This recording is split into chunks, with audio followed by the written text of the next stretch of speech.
minggu lalu ada beberapa koneksi seperti separately connection, series, shunt, dan eh, gabungan. Dan di situ nanti silakan teman-teman tulis tipe-tipenya seperti apa dan masing-masing koneksi itu digunakan pada aplikasi apa saja. Mau diceritakan atau ditambahkan dari browsing-browsing, silakan juga. Lalu yang kedua adalah ini ada di slide terakhir pertemuan lalu. Jelaskan pertimbangan dan kriteria apa saja yang digunakan dalam pemilihan motor traksi.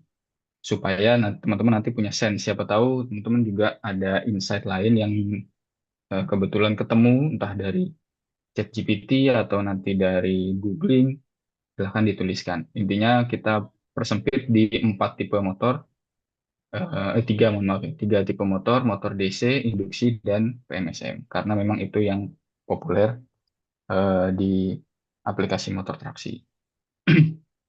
Lalu berikutnya adalah tulis tangan. Karena dari tulis tangan ini biasanya saya bisa membaca psikologinya teman-teman.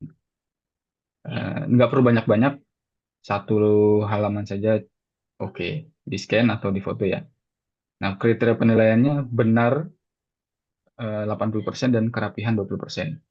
Nah, kenapa kerapihan 20%? Karena kenyataannya teman-teman ketika bekerja tidak mungkin bekerja sendirian, pasti bekerja dengan tim sehingga yang ide atau gagasan teman-teman itu harus bisa disampaikan dengan rapi, dengan clear ke rekan-rekan kerjanya. Itu melatih teman-teman untuk bisa menuliskan dan tulisannya dipahami oleh orang lain. Seperti itu ya. Lalu ini biasanya Ibu dikirimkan ke email, tapi nanti saya ikut Bu Dina saja. Boleh, Pak. Biasanya Baik, Pak. hmm, sebelumnya sih subjek emailnya seperti ini.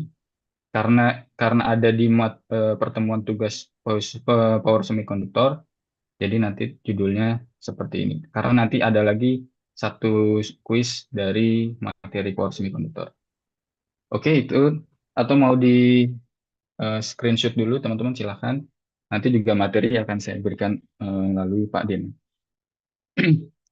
Oke, eh, yang pertama kita akan mengenali dulu semikonduktor. Lalu berikutnya memahami prinsip dasar semikonduktor, materialnya semikonduktor, memahami jenis-jenis semikonduktor dan aplikasi semikonduktor. Lalu kita masuk yang pertama yaitu pendahuluan semikonduktor. Semikonduktor ini ada sangat bermanfaat sekali keberadaannya, khususnya untuk keperluan elektronika yang tingkatannya dari tingkat rendah sampai tingkat yang tertinggi. Nah, tingkat tertinggi ya dalam hal ini bisa jadi adalah railway. Karena dengan adanya semikonduktor, eh, apa namanya, konversi daya, proses sinyal, sinyal processing, dan beberapa rangkaian elektronika itu sudah menggunakan semikonduktor. Dan pada prinsipnya semikonduktor itu adalah sebuah bahan yang bisa berubah-berubah konduktivitasnya. Artinya dia bisa saja menjadi konduktif, bisa saja menjadi isolator ya, konduktor dan isolator. Dia berada di tengah-tengah yang kalau diperlakukan secara khusus, maka dia bisa jadi konduktor dan ketika diperlakukan khusus yang titik lain akan menjadi isolator. Dan seperti apa perlakuannya itu nanti teman-teman simak ya. Yang pertama, saya mau bahas terkait eh, insulator, semikonduktor, dan konduktor. Dan di sini adalah untuk membuka mindsetnya teman-teman bahwa sebenarnya material ini ada di sekitar kita. Insulator adalah sebuah material listrik yang memiliki sifat tidak menghantarkan listrik. Artinya resistansinya sangat-sangat tinggi. Contohnya adalah apa? Seperti kaca, karet, kertas. Nah, kurang lebih ya seperti ini dan lain-lain ya masih banyak. Tapi prinsipnya material ini digunakan untuk meninsulasikan baik itu insulasi elektrik maupun insulasi termal biasanya. Tapi prinsipnya insulasi ini penting untuk kita gunakan juga. Tidak berarti keseluruhan harus konduktor, tapi tetap harus ada insulator. Lalu untuk konduktor adalah material listrik yang memiliki sifat menghantarkan listrik. Contoh bahannya adalah tembaga, aluminium, besi, ya, dan lain-lain ya sebenarnya. Dan ini adalah materialnya. Lalu semikonduktor. Nah, pada prinsipnya semikonduktor ketika murni tidak dilakukan proses khusus atau eh, tidak diperlakukan secara khusus, material ini adalah insulator pada dasarnya. Jadi tidak memiliki sifat tidak menghantarkan listrik. Prinsipnya itu. Tapi dengan menggunakan perilaku khusus, maka akan memiliki sifat menghantarkan listrik. Nah, contoh bahannya apa itu? Pertama silikon, germanium, gallium arsenide, silikon karbida, ya, dan ada beberapa lainnya. Tapi prinsipnya bahan-bahan ini adalah semikonduktor. Dan semikonduktor ini ada banyak sekali di komputer kita, di HP. Itulah kenapa eh, semikonduktor penting untuk kita pelajari. Oke, untuk device semikonduktor di sini ada yang low power ya, ya seperti dioda, transistor, MOSFET, ya yang kecil-kecil ya seperti ini. Dan ini bentukannya ada di PCB, biasanya di PCB ya. Nah, powernya yang bentuk-bentuk seperti ini itu adalah sampai dengan 100 watt. Kecil ya. Lalu middle power yang bentuknya seperti ini. Biasanya para pecinta elektronik sudah cukup familiar dengan bentuk ini ya. Lalu biasanya yang high power, oke, ini powernya kurang lebih 100 sampai 1000 watt. Nah, lalu yang high power ini yang biasanya teman-teman jarang melihat, kecuali memang masuk terus ke dalam project high power, misalkan pembuatan EV atau bis listrik atau bahkan kereta listrik. Itu bentuknya seperti ya ini. Jadi packagingnya sudah sangat besar dan sudah diatur sedemikian rupa supaya mampu menahan tegangan yang tinggi, arusnya juga mampu dialiri arus yang tinggi. Ya bentuk-bentuknya seperti ini. Ada yang memang disolder, nah tipe yang ini nih, yang saya arahkan ini tipe yang disolder ke dalam PCB. Tapi kalau tipe yang ini dikoneksikan menggunakan baut ke laminated busbar atau ke kabel lah, biasanya seperti itu. Kalau yang ini tidak disolder di PCB tapi di press namanya. Ya sebutannya press fit. Nah, press fit ini tipikal yang eh, semikonduktor yang memiliki frekuensi lebih tinggi. Sehingga ketika dia di press eh, apa namanya? Power dengan frekuensi tinggi mampu mengalir dengan handal di dalam teknologi ini. Nah, powernya itu di atas 1000 watt. Kurang lebih kita sudah harus menggunakan semikonduktor seperti ini. Oke, itu tadi adalah device semikonduktornya. Nah, ini izin saya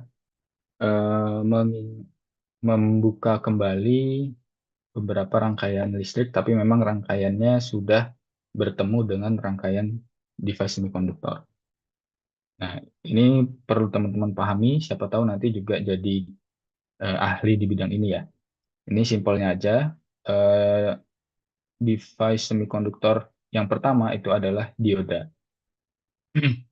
Dioda prinsipnya adalah dia hanya boleh mengizinkan arus listrik mengalir satu arah. Pada hal ini mengalir ke arah dari anoda ke katoda dari sini. Tapi sebaliknya itu dia blok.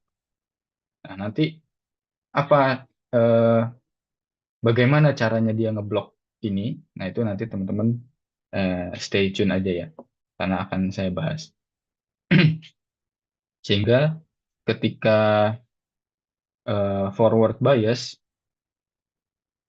oke, mohon maaf. Ini adalah dioda secara idealnya. Idealnya dioda ketika forward bias atau diberikan arus dari kiri ke kanan, maka secara tidak langsung tegangan VD atau tegangan yang berada pada dioda ini menjadi sebesar 0 volt. Artinya apa? Tidak ada hambatan apapun yang dia berikan sehingga ketika diberikan tegangan, maka arus itu akan mengalir ya sesuai dengan hambatan yang ada. Kalau hambatannya 12 ohm diberi 12 volt, maka dia akan mengalir 1 ampere. Prinsipnya seperti itu. Tapi ketika dia reverse bias, maka VD itu akan sebesar VCC.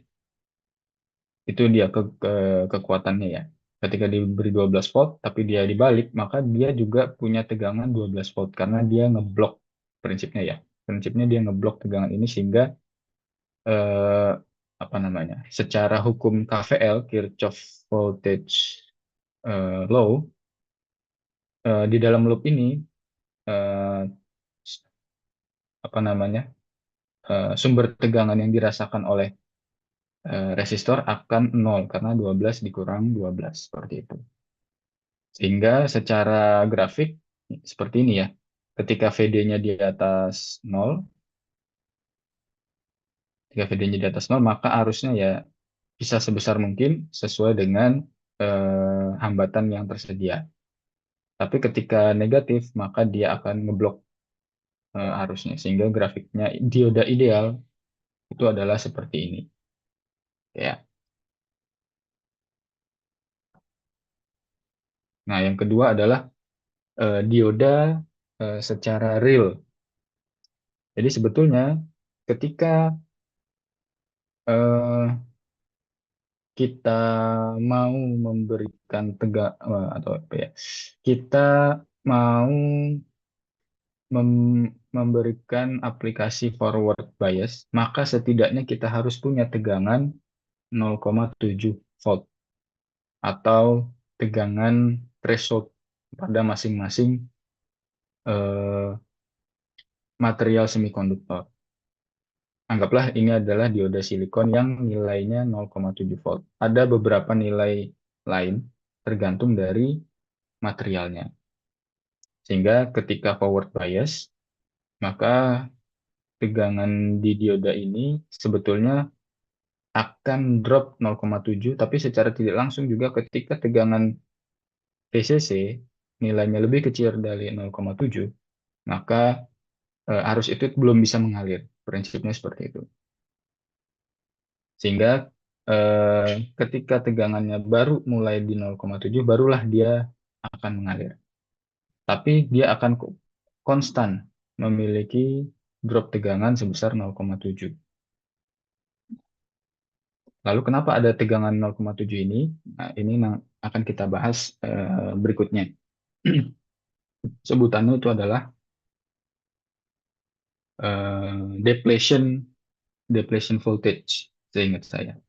Sehingga dari sini nilai arusnya tidak lagi 1 ampere, tetapi 12 dikurang 0,7 dibagi 12 ohm.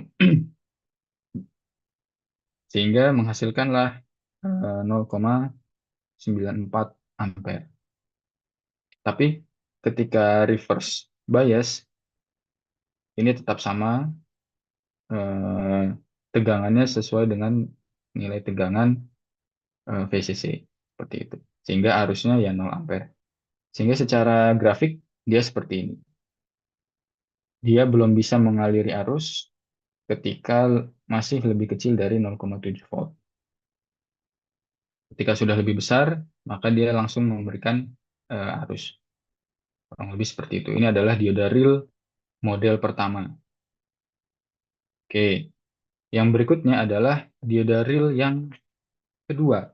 Ya, artinya ini adalah dioda yang mendekati dioda sebenarnya, yaitu Selain ada tegangan 0,7, tapi prinsipnya dioda itu juga memiliki internal resistance namanya.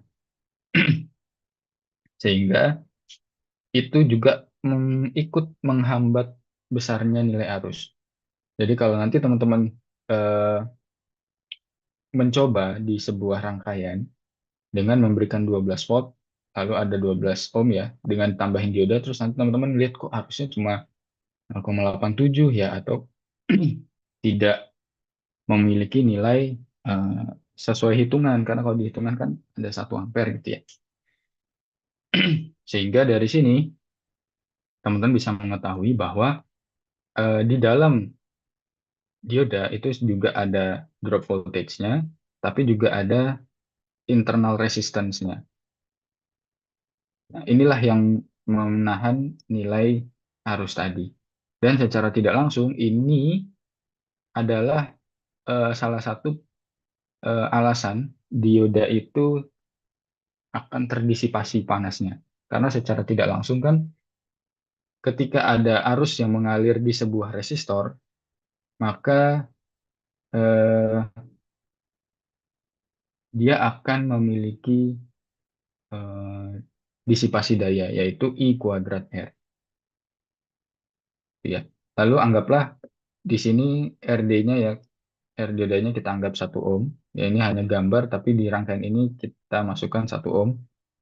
Maka persamaannya menjadi 12 volt dikurang 0,7, tapi dibaginya sama 12 dan ditambah sama resistansi internalnya dia.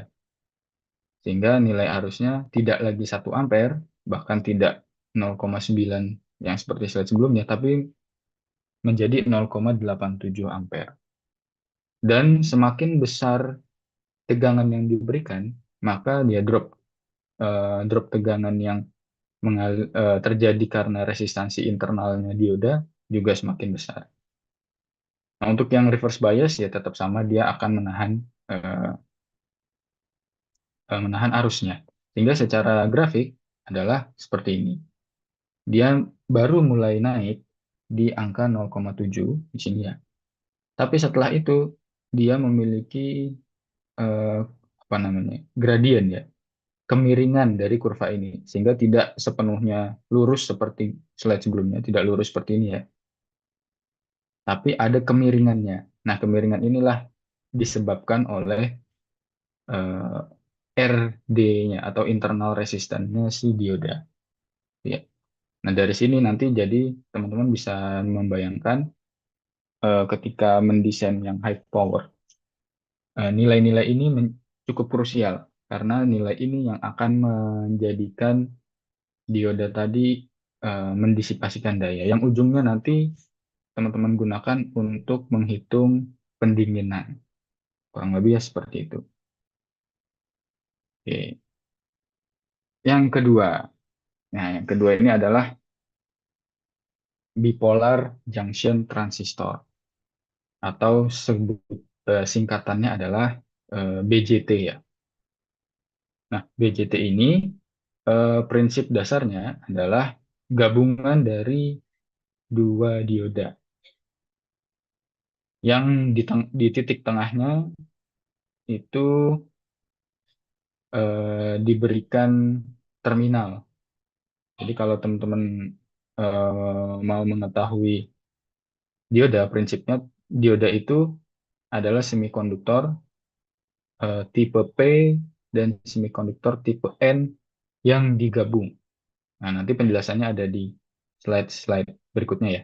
Nah, prinsipnya dioda itu istilah semikonduktornya adalah PN junction. Nah, tapi kalau di BJT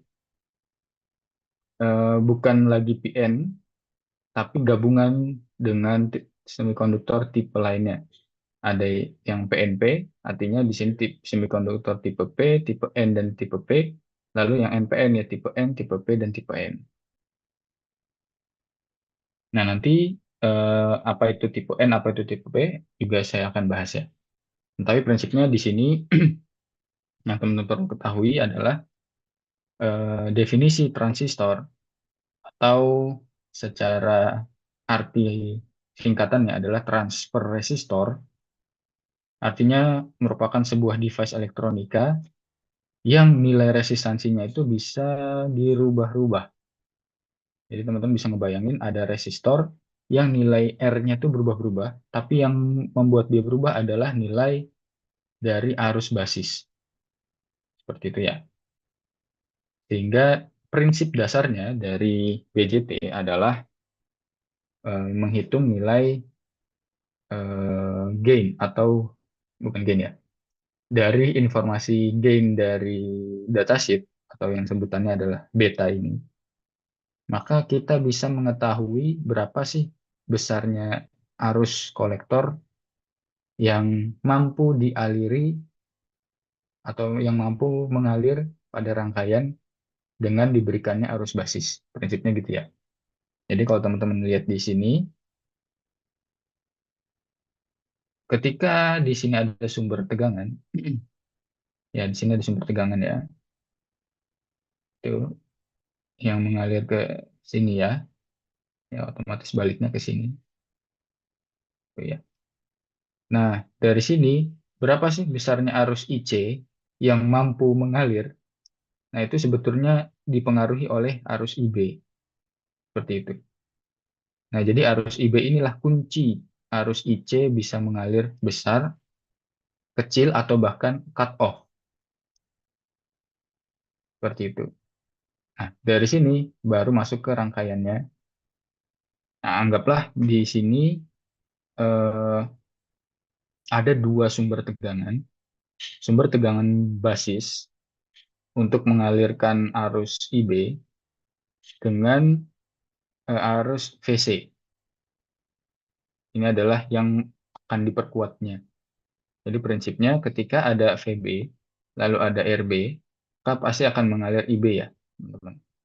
Nah, tapi IB inilah nanti yang akan ngebuka atau menutup transistor ini supaya nilai resistansi yang ada di dalam transistor ini mampu beradaptasi sehingga nilai IC-nya mampu dipertahankan atau mampu dikendalikan besarnya.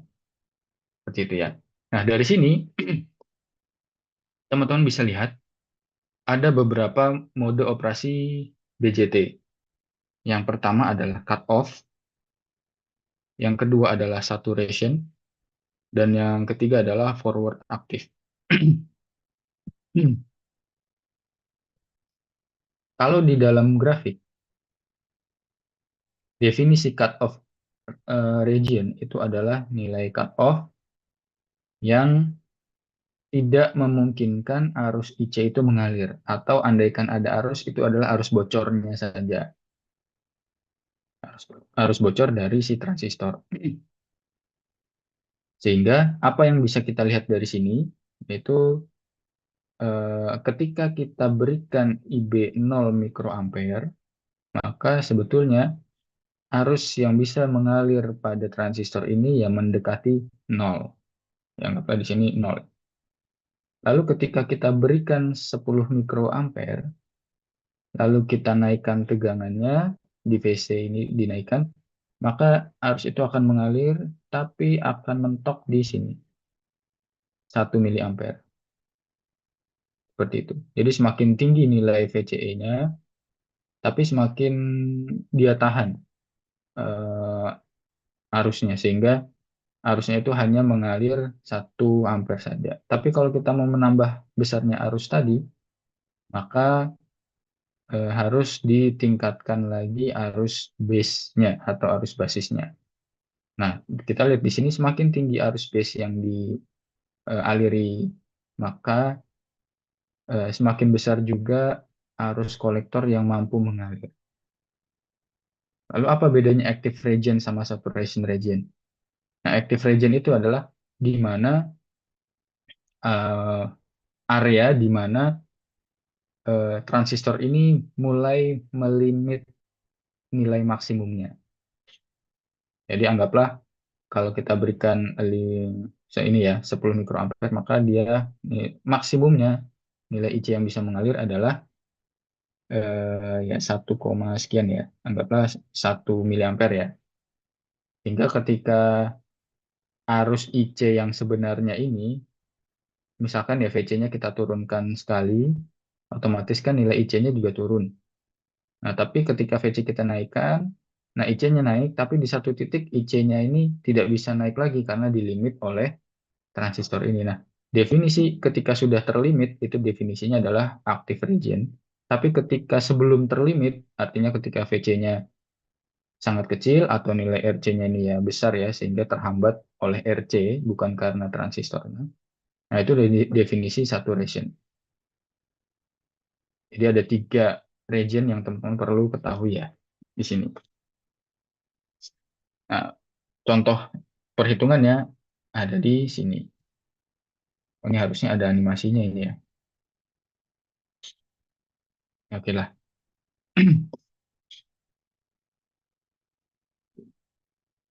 Nah, yang teman-teman bisa lihat di sini adalah yang pertama ya, ketik apa yang dilakukan oleh rangkaian RB atau RC ini sehingga transistor ini menjadi mode aktif. Oke ya. Berarti kita mulai dulu dari nilai beta. Beta ini didapatnya dari datasheet. Sebagai contoh, kita ambil saja nilai betanya 100, lalu nilai VB ini adalah 5 volt, nilai VC adalah 15 volt. Sehingga contoh mengoperasikan di active region adalah diberikan nilai RC-nya 10 ohm, ya. Oke. Nilai RC-nya kita berikan 10 ohm, dan RB-nya kita berikan 10 kilo. Ya, ini contoh dulu aja.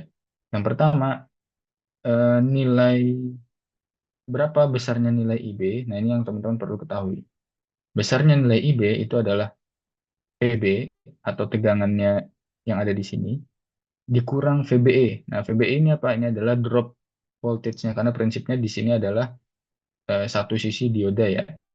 Sehingga nanti kita masukkannya 0,7 dibagi dengan RB. Nah, RB itu adalah yang di sini. Sehingga di dalam kasus ini kita masukkan PB-nya 5 dikurang 0,7 dibagi 10.000. Ya, menghasilkan nilainya 0,43 mili ampere. Ya, sampai sini kita sudah dapat nilai eh,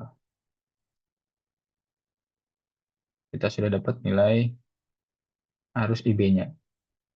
Lalu setelah itu kita masukkan ke sebuah persamaan yang tadi, IC sama dengan beta kali IB, tapi prinsipnya kita lihat dulu berapa sih arus IC maksimum yang mampu mengalir.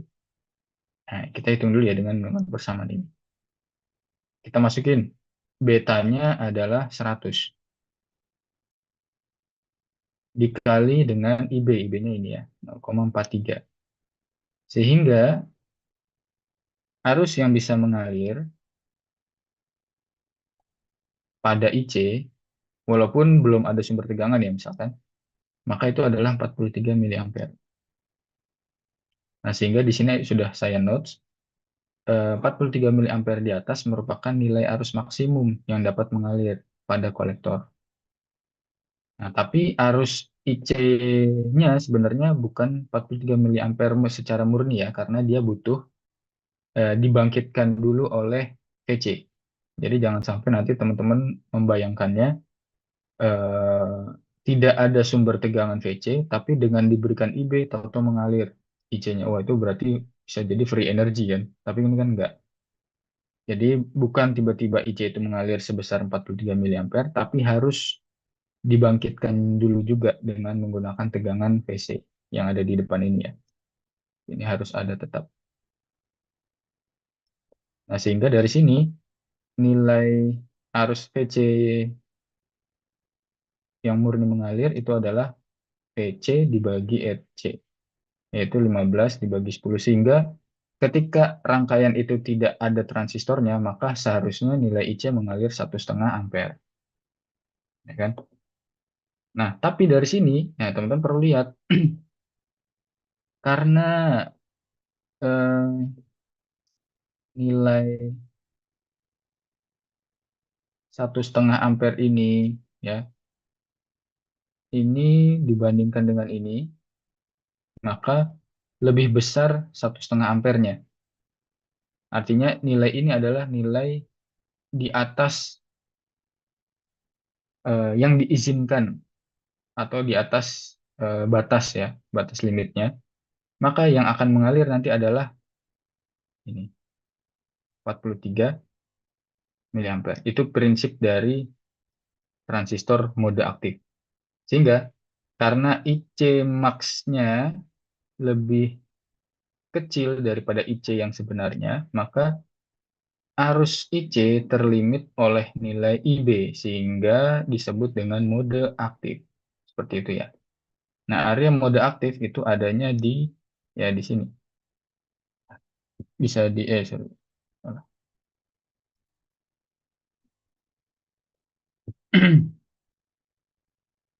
Ya, bisa di sini,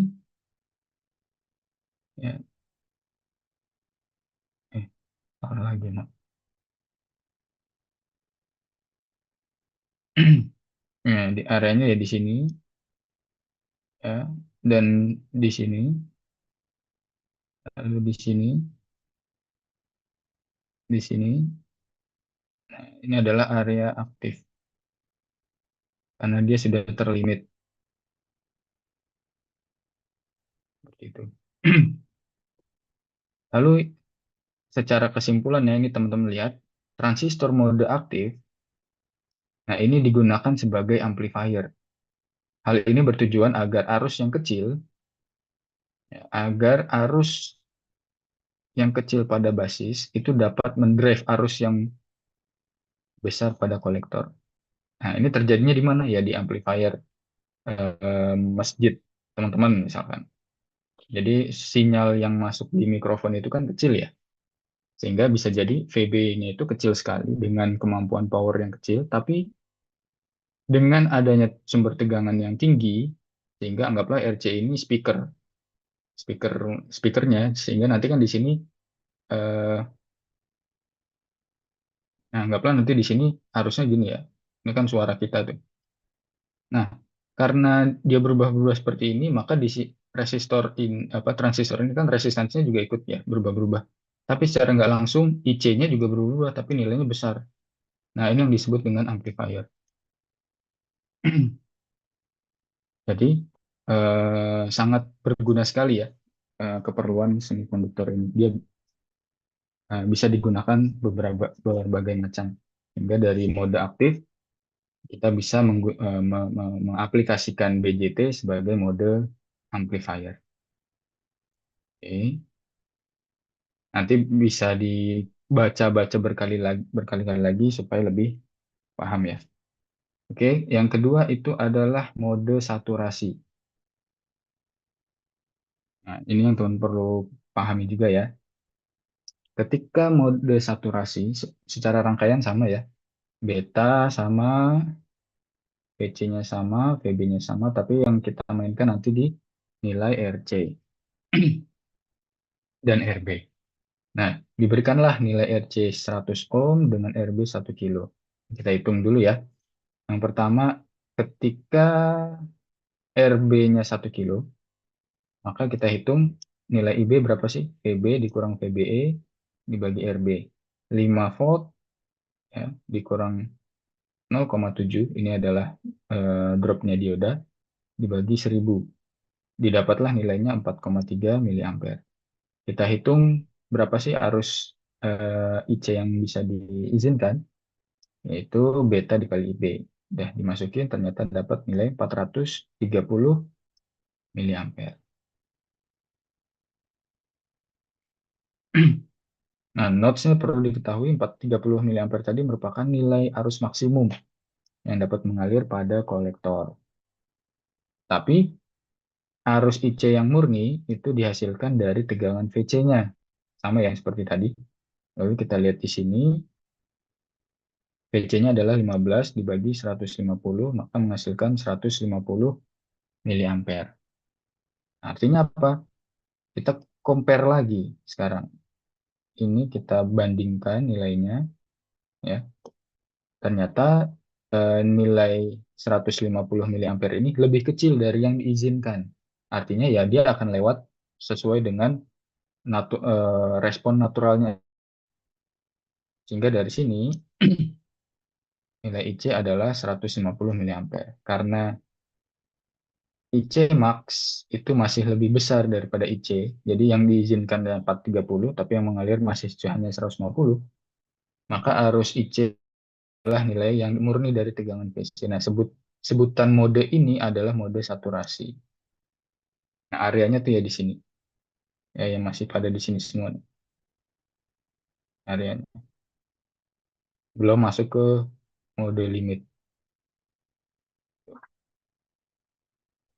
Sehingga kapan kita pakai mode saturasi ini? Nah, ini dia. Teman-teman harus ketahui, transistor dengan mode saturasi itu digunakan sebagai switch. Artinya apa? Eh, Arus yang mengalir itu harus arus yang sebenarnya. Jadi dia betul-betul buka pintu dan tutup pintu. Tidak ada pintu yang buka dikit atau ya bukanya tuh nggak bisa setengah-setengah. Harus buka full atau tutup full. Itu definisi sebagai switch. Nah, kenapa? Karena agar transistor betul-betul on dengan resistansi sekecil-kecilnya. Agar apa? Disipasinya tidak besar. Ya, kuncinya di sini ya. Dari sinilah nanti sebenarnya IGBT, MOSFET, dan lain-lain sebagainya digunakan pada power converter nantinya itu adalah pada mode saturasi. Ya, sampai sini kebayang ya, ada dua mode yang teman-teman perlu ketahui. Sebenarnya satu lagi ya, yaitu cut off. Nah, prinsipnya cut off itu mudah, ya, prinsipnya sangat mudah. Mohon maaf. Cut off itu tidak ada RB atau RB-nya open circuit, ya, atau RB-nya besar sekali, sehingga nilai definisi open circuit itu kan resistansinya besar sekali ya. Nah, sehingga berapapun nilai tegangannya dibagi sesuatu yang besar dengan metode limit, maka arus mengalir pada IB adalah 0 ampere, sehingga yang diizinkan juga ya 0 ampere, walaupun ada 150 mili, tapi tetap aja IC-nya 0 ampere. Nah, definisi ini adalah sebutan cut off. Ya, yang bawah ini ya areanya. Seperti itu. Oke, jadi itu adalah tiga mode basic yang teman-teman perlu ketahui pada eh, BJT. Nah, yang berikutnya adalah pada oh, pada MOSFET atau ya sebutannya field effect transistor. Nah, dari sini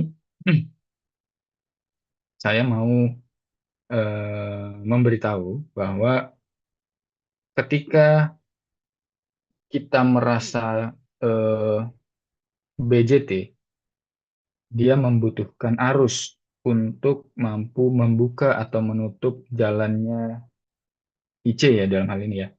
Sehingga ketika kita butuh arus, maka secara tidak langsung untuk mengendalikan BJT itu butuh power, butuh daya, karena harus punya tegangan, dan tegangan tadi dipakai untuk mengalirkan arus. Prinsipnya kan gitu.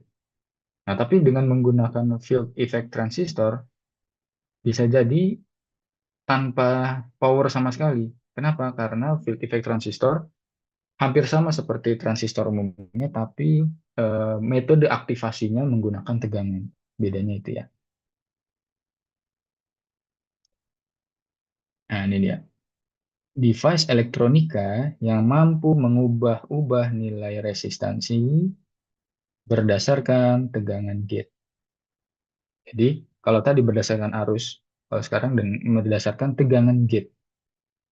Prinsipnya sama, ada definisi ID max, tapi besarnya ID max itu apa? Adalah K dikali VGS ya tegangan gate ini dikurang VT kuadrat. VT ini adalah tegangan minimum untuk membuat MOSFET itu on.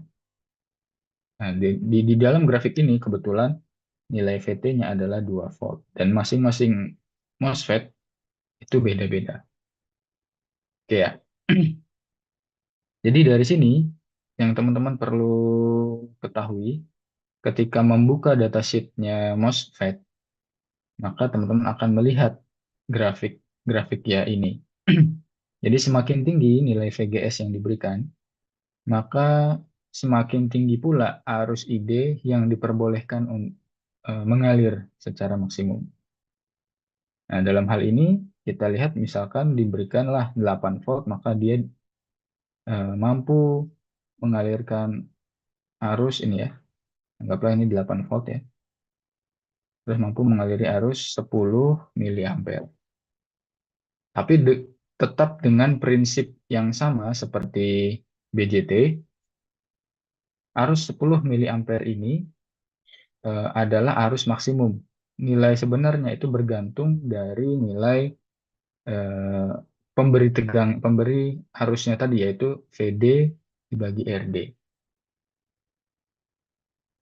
Ini adalah arus yang nantinya akan mengalir tapi di-compare dengan nilai maksimumnya.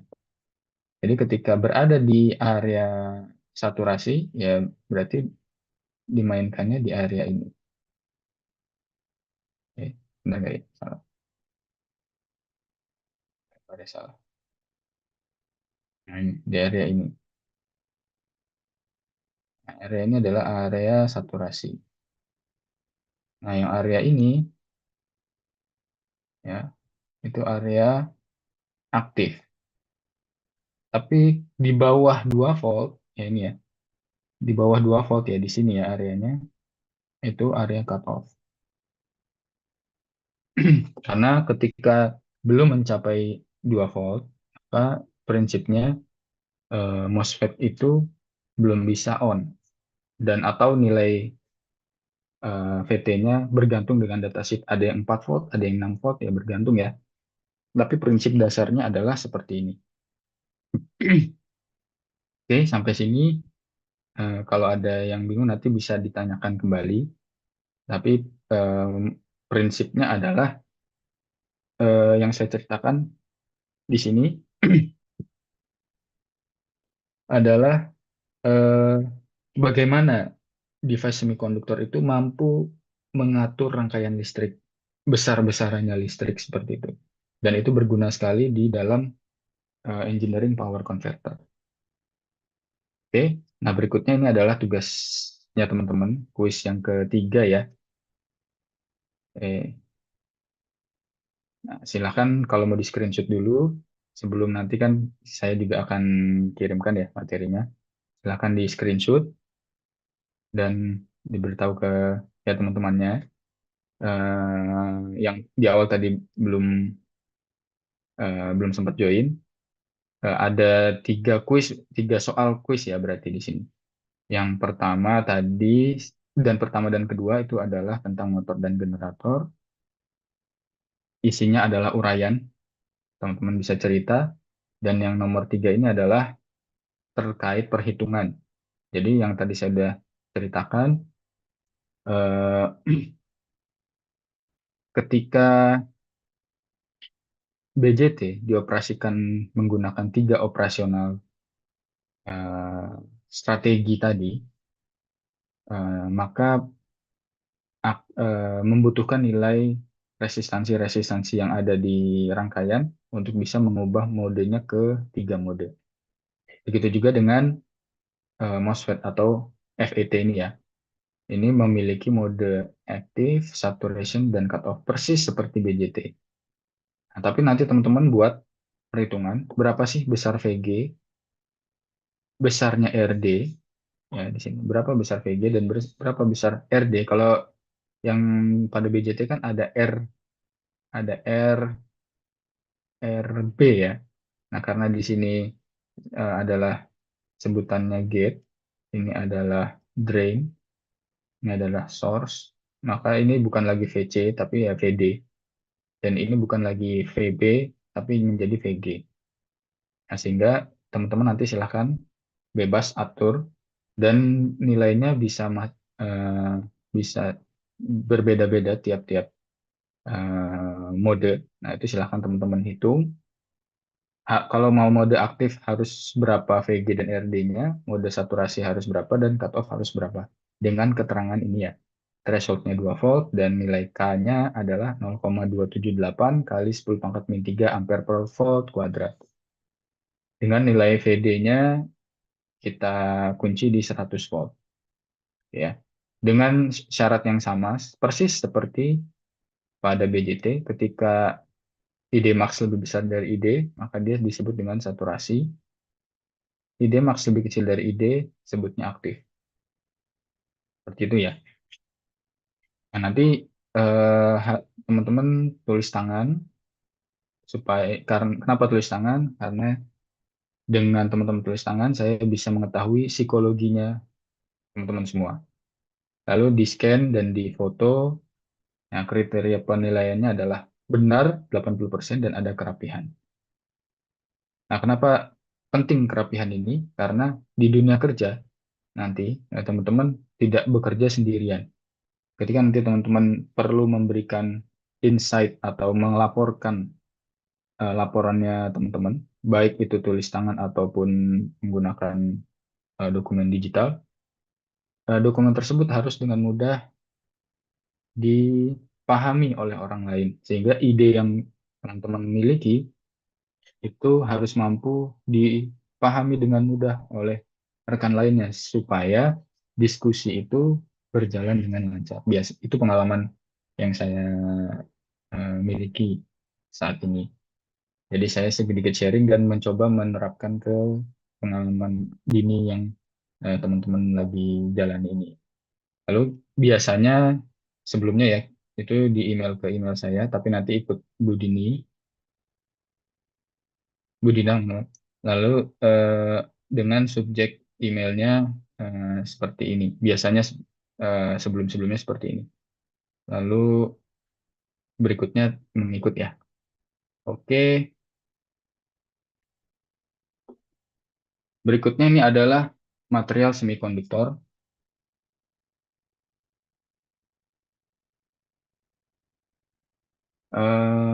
Dari sini pasti akan muncul pertanyaan-pertanyaan mendalam. Kenapa dioda itu bisa bersifat semikonduktor? Padahal prinsipnya semikonduktor itu harus diperlakukan secara khusus untuk bisa menjadi sifatnya semikonduktor ya. Nah, tapi dari sini yang teman-teman perlu ketahui, eh, definisi insulator itu adalah eh, sebuah material yang energi conduction band dan valence band itu jaraknya cukup jauh untuk mampu bertemu ya. Karena definisi conduction band ini adalah sebuah eh, titik energi di mana eh, apa namanya ya, titik energi di mana elektron-elektron yang ada pada valence band, karena definisinya valence band ini sumber elektronnya, tapi elektron tadi mampu bergerak atau mampu melepaskan diri dari ikatan yang ada di dalam atomnya tadi, eh, butuh energi berapa prinsipnya ya? Butuh energi berapa besar untuk mampu lepas sehingga dia mampu bebas bergerak. Nah, ketika elektron itu berada di conduction band, maka elektron tersebut prinsipnya mampu bergerak dengan mudah. Jadi ini hanyalah visualisasi tambahan yang yang disebut dengan Venn diagram.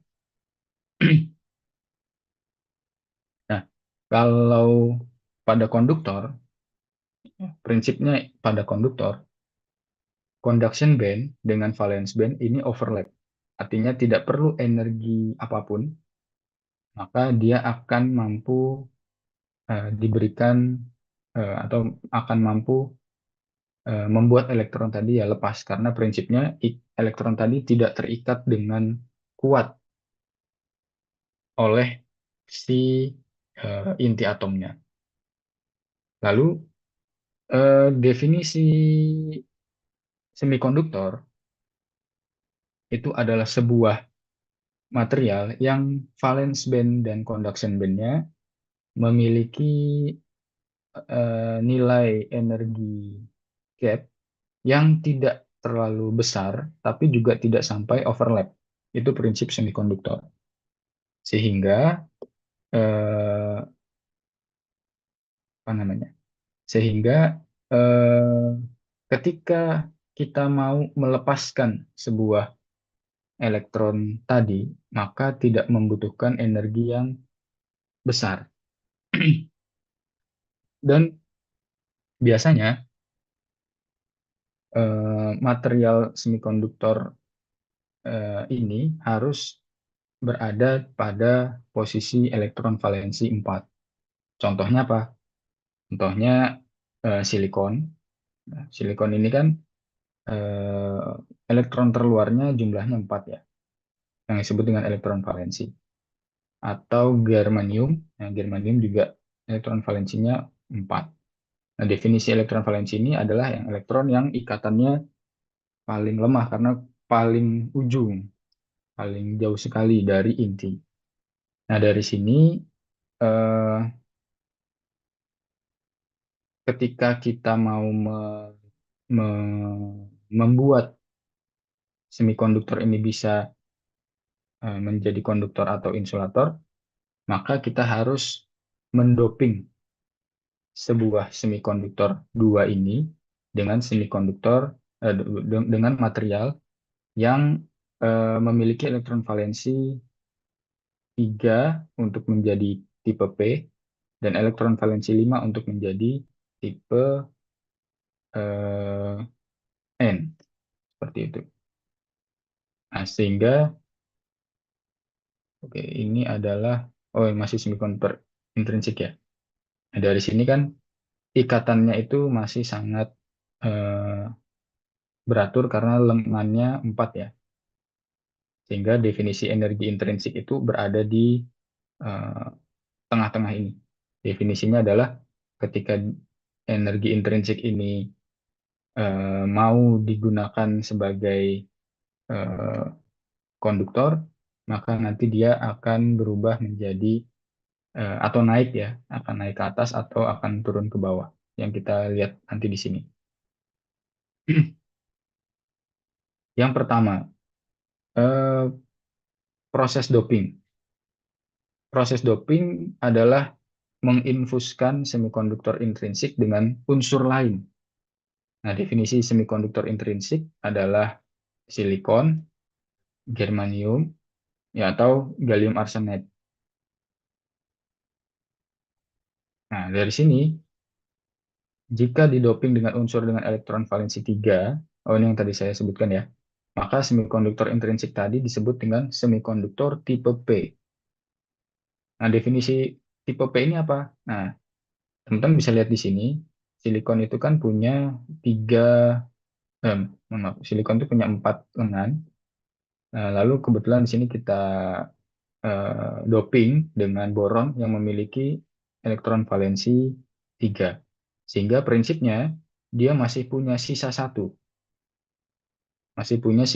pegangan yang nantinya ini bisa diisi oleh elektron ketika elektron itu mau masuk ke sini, ketika ada elektron bebas yang masuk ke sini. Sehingga karena di sini dia eh, memiliki ladang untuk menerima elektron, makanya energi Fermi bahasanya ya. Energi Ferminya itu turun dari energi intrinsik. Lalu semikonduktor tipe N, nah ini sebaliknya. Biasanya didoping dengan fosfor, tapi di sini didoping dengan antimoni. Sebenarnya sama aja, yang penting didoping dengan unsur yang elektron valensinya 5, sehingga dia memiliki kelebihan satu elektron, sehingga nanti ketika mereka digabung sebenarnya elektron ini bisa mengalir ke boron ke sini. Itulah definisi semikonduktor mampu menjadi eh, konduktor, atau semikonduktor nanti mampu menjadi insulator. Nah, ini teman-teman perlu ketahui juga ketika eh, elektron ini mengisi hole, ini kan disebutannya adalah hole ya. Hole itu adalah sebuah tempat di mana elektron ini bisa masuk. Nah, sebutannya adalah hole. Lalu ketika elektron ini mengisi hole yang ada di boron ini, maka secara nggak langsung kan hole itu menjadi di titik ini. Sehingga definisinya eh, arah aliran elektron itu dari kiri ke kanan, tapi secara nggak langsung hole itu juga jadi seolah-olah mengalir ke kiri. Jadi arah elektron dengan arah hole seolah-olah eh, berada pada arah yang berlawanan. Padahal prinsipnya ketika elektron ini mengisi sebuah titik kosong, maka ini sebelah kiri kan menjadi titik kosong. Nah, seolah-olah kan hole itu menjadi berada di sebelah kiri, jalannya elektron itu ke sebelah kanan. Ya. Lalu dari sini saya animasikan, mudah-mudahan bergerak ya. Oh ya, bergerak kok. Oke. Semikonduktor tipe P kita memiliki satu hole, dan semikonduktor tipe N kita kelebihan satu elektron. Dan ketika saya gambarkan menjadi sesuatu yang lebih mudah digambar dengan jumlah yang banyak, ada seperti ini ya. Ketika elektron ini eh, berada pada banyak mengandung pada semikonduktor tipe N, maka cenderung untuk melepaskan elektron kan. Maka energi Fermi-nya itu naik daripada energi intrinsik. Kalau hole sebaliknya cenderung menerima elektron, makanya EF-nya ini atau energi Fermi-nya berada di bawah. Lalu teman-teman lihat ya, ketika digabung, ketika digabung apa yang terjadi? Maka oh, oke. Maka elektron-elektron yang ada di area terdekat yang dilihat. Elektron-elektron yang ada di area terdekat ini akan masuk ke hole-nya ini. Dan ketika sudah berada pada satu kestabilitasan, maka energi Fermi itu akan lurus. Ya, seperti ini. Jadi energi Ferminya ini lurus, yang naik sama turun adalah eh, energi konduktif sama energi valens. Dan teman-teman lihat di sini, nah ketika hole itu sudah mengisi, maaf, elektron sudah mengisi hole, maka prinsipnya dia sudah menjadi lebih positif karena sudah kehilangan elektron, dan ini sudah lebih negatif. Jadi ketika elektron ini mau mengisi hole yang ada di sisi sebelah sana, ini sudah tidak bisa karena dia sudah terhambat oleh medan listrik yang negatif ini. Jadi elektronnya sudah tidak bisa pergi ke sana. Dan disinilah definisi PN junction. Nah, PN junction inilah yang nantinya menghasilkan tegangan sebesar 0,7 volt tadi. Dan 0,7 volt itu adalah satu batas tegangan yang mampu ketika tegangan itu diberikan di atas 0,7, itulah elektron ini mampu loncat ke sisi sebelah sini. Prinsipnya seperti itu. Nah, di sini adalah nilai energi, nilai medan yang ada di eh, daerah depresi. Lalu ketika diberikan forward bias, ya, oke. Ketika diberikan forward bias seperti ini, maka secara tidak langsung elektron itu kan terbanyak ada di negatif dan hole itu terbanyak ada di sisi positif. Nah, elektron ini dia akan masuk ke dalam dan prinsipnya elektron ini akan mengisi kembali area ini.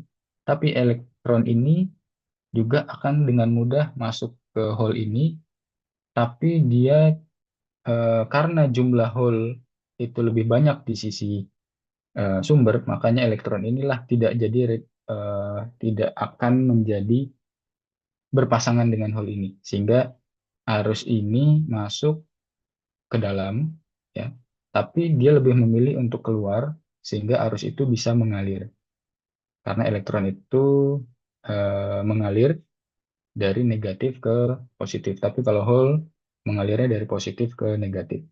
Dan di sini kalau teman-teman mau lihat, nah seperti ini. Jadi elektron itu diberikan ke atas karena di sini dia arahnya turun, maka elektron ini akan turun ke bawah. Dan teman-teman bayangkan elektron itu seperti batu yang energi kinetiknya menuju ke bawah.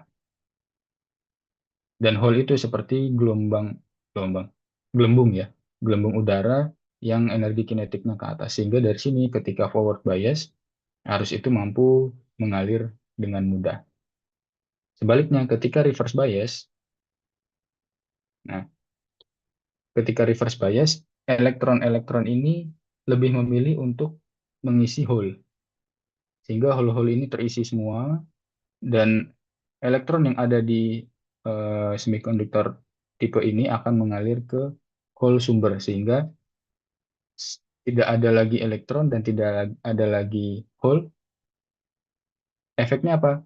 Dia akan menghasilkan medan dan medannya ini eh, bersifat lebih negatif dan di sini bersifat lebih positif sehingga ketika elektron mau masuk dia terhalang oleh medan ini. Karena negatif ketemu negatif dia akan tolak menolak, positif ketemu positif dia juga akan tolak menolak. Itulah kenapa ketika reverse bias semakin besar tegangan yang diberikan maka semakin besar juga medan yang dibangkitkan pada semikonduktor. Itulah kenapa ketika reverse bias eh, tidak ada lagi arus yang mampu mengalir karena prinsipnya semikonduktor itulah yang melawan. Nah, energi medan listriknya akan menjadi sangat besar sekali walaupun ada batasan. Ketika ditambah lagi tegangnya terus ditambah-tambah lagi, maka tetap akan breakdown juga. Tetap akan istilahnya tembus juga medan ini. Nah, ketika digambarkan menggunakan Venn diagram, maka seperti ini. Nah, elektron itu tidak bisa mengalir karena dia tanjakan ya ke atas. Dan ketika dia mau mengalir ke sini, dia lebih memilih untuk ketemu sama hole. Jadi karena dia sudah mengisi hole dan elektron ini tidak bisa naik ke atas, dia lebih memilih untuk mengisi hole yang di bawah. Seperti itu. Ya, jadi inilah kenapa tidak bisa lagi karena tanjakannya ini sangat besar dan ini juga tidak bisa ke bawah karena kan energi kinetik hole itu naik ke atas ya seperti gelembung. Nah, dari sini eh, itulah kenapa semakin tinggi eh, tegangan yang diberikan maka semakin jauh juga tanjakan yang diberikan oleh band diagram ini. Dan perlu yang teman-teman ketahui juga, band diagram ini hanyalah visualisasi untuk mempermudah kita memahami. Tapi dengan cara seperti ini, eh, lebih mudahnya kita membayangkan apa yang terjadi pada semikonduktor. Oke, nah dari sini itu hanya cerita saya ya terkait semikonduktor, device semikonduktornya, cara kerjanya, dan tidak perlu diambil pusing. Tapi yang penting teman-teman mengetahui sebenarnya apa sih yang terjadi pada internalnya semikonduktor dan dari situ teman-teman nanti ketahui bahwa semikonduktor itu ada tipe P dan tipe N dan tipe P dan tipe N inilah dikombinasikan, dimain-mainkan ternyata dia menjadi dioda, ternyata dia menjadi eh, BJT, dia menjadi IGBT, menjadi MOSFET dan lain sebagainya. Dan kenapa disebut dengan tipe P? Ya kita rangkum lagi ya. Nah, disebut dengan tipe P itu karena didoping, nah ini dia, didoping oleh yang memiliki elektron valensi 3 sehingga dia kekurangan elektron. Sehingga namanya kekurangan elektron maka dia lebih positif. Ketika di doping dengan elektron valensi 5, dia akan kelebihan elektron. Karena di dalam struktur ini elektronnya lebih banyak, artinya elektron yang bebas tidak terikat oleh ikatan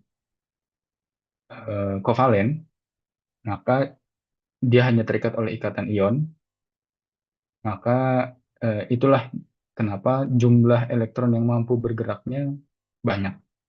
Kalau di sini jumlah hole, ya istilahnya jumlah hole yang dimiliki itu lebih banyak daripada elektronnya. Sehingga definisi tipe P dan tipe N itu berdasarkan eh, syarat tadi ya.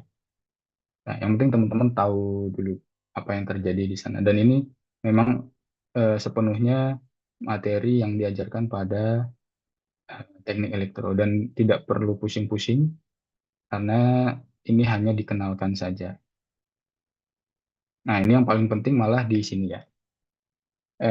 Karena ini adalah praktikalnya, kita untuk bisa membuat sebuah semikonduktor kan tidak semudah itu, sehingga kita di aplikasinya ya beli aja, beli dan percaya datasheet. Tidak juga kita jadi membuat IGBT atau membuat dioda atau membuat MOSFET.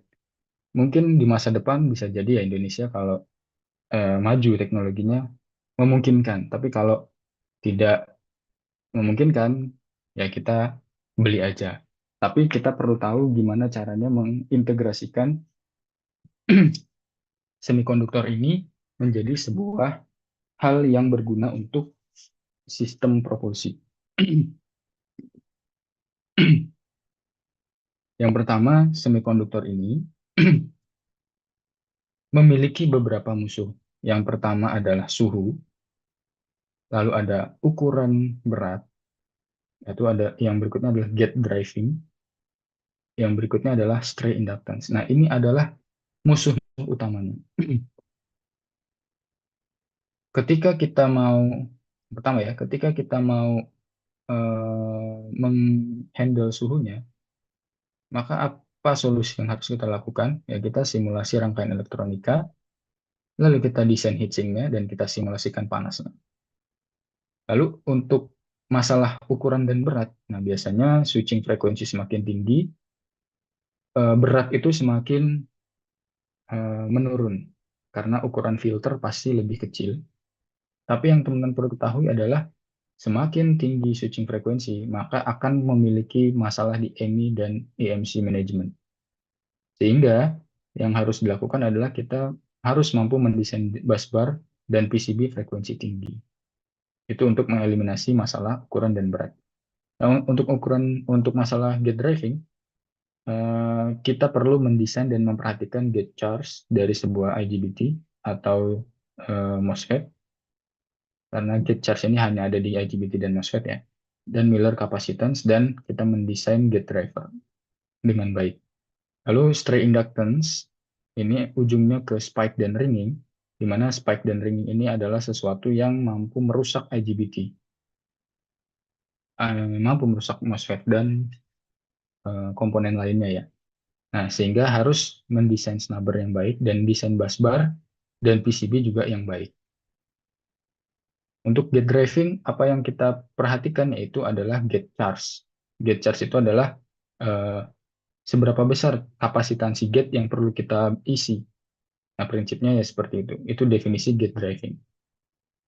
Lalu semakin tinggi frekuensi, kita akan mengalami masalah yang namanya ringing. Ringing seperti ini. Nah, dengan kita mendesain dengan sesuai, bisa jadi kita mengeliminasi nilai ringing-ringing seperti ini. Lalu dengan menggunakan busbar, eh, ukurannya cukup, artinya dengan menggunakan busbar kita bisa menghemat eh, tempat, karena busbar ini mampu mengkoneksikan seluruh rangkaian IGBT hanya dengan satu buah busbar aja. Nah, busbar yang berlapis-lapis seperti ini sebutannya adalah laminated busbar.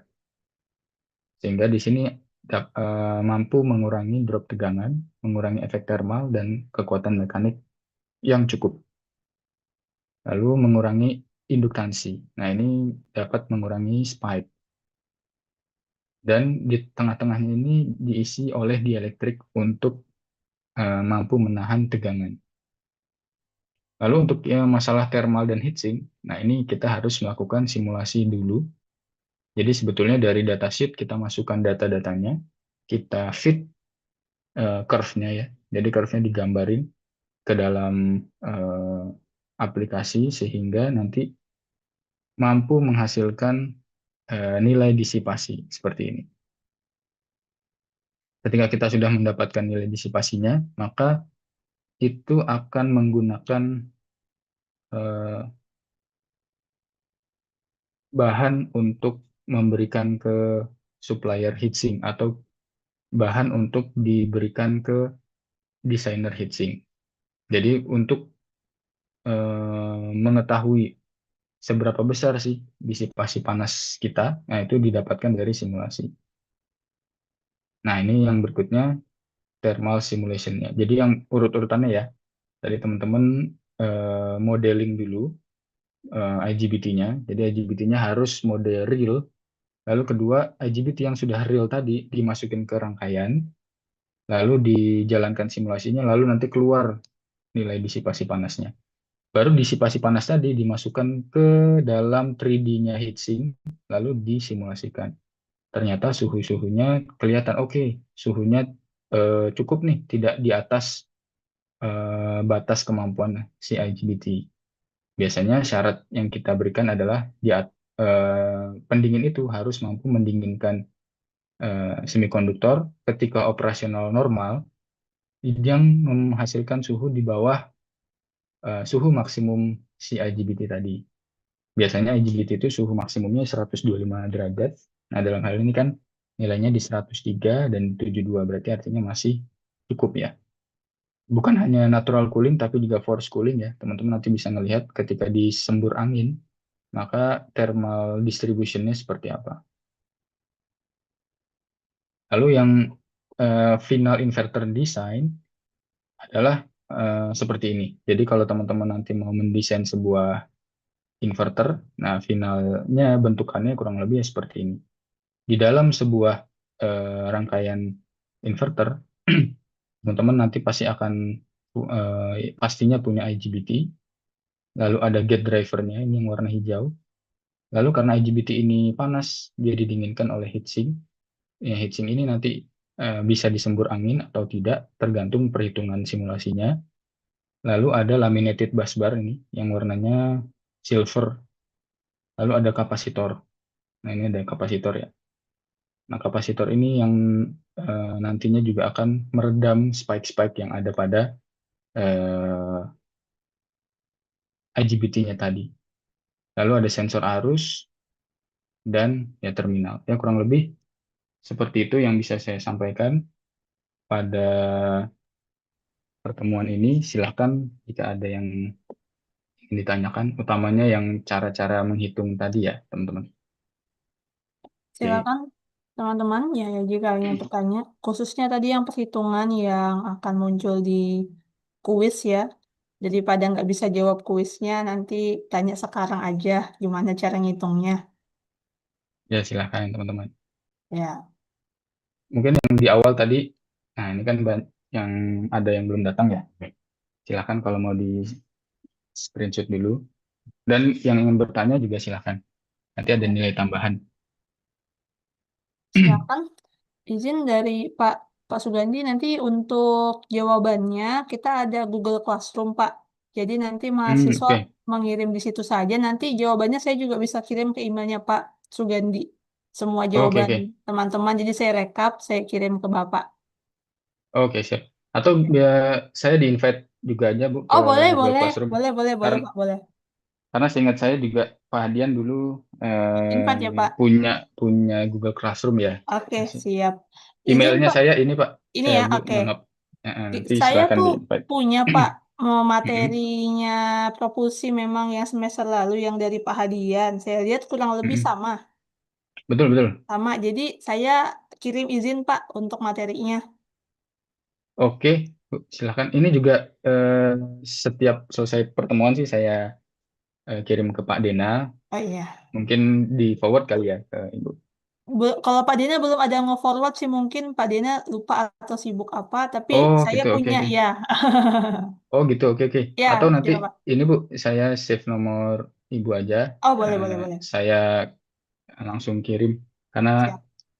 bisa jadi yang beberapa tahun lalu itu kan yang ngisi Pak Satrio atau apa, bisa Iya. jadi ada beberapa perbedaan. Ya, izin saya kirim nomor saya ke Bapak ya di Oke, chat. siap Bu. Oke, ini ya Bu, ya, Iya. 082223819494. Oke, siap. Ya, baik, siap.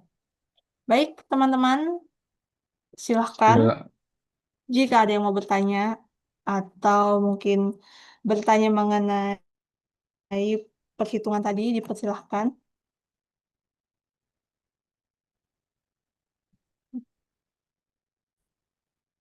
Langsung saja, bisa angkat tangan.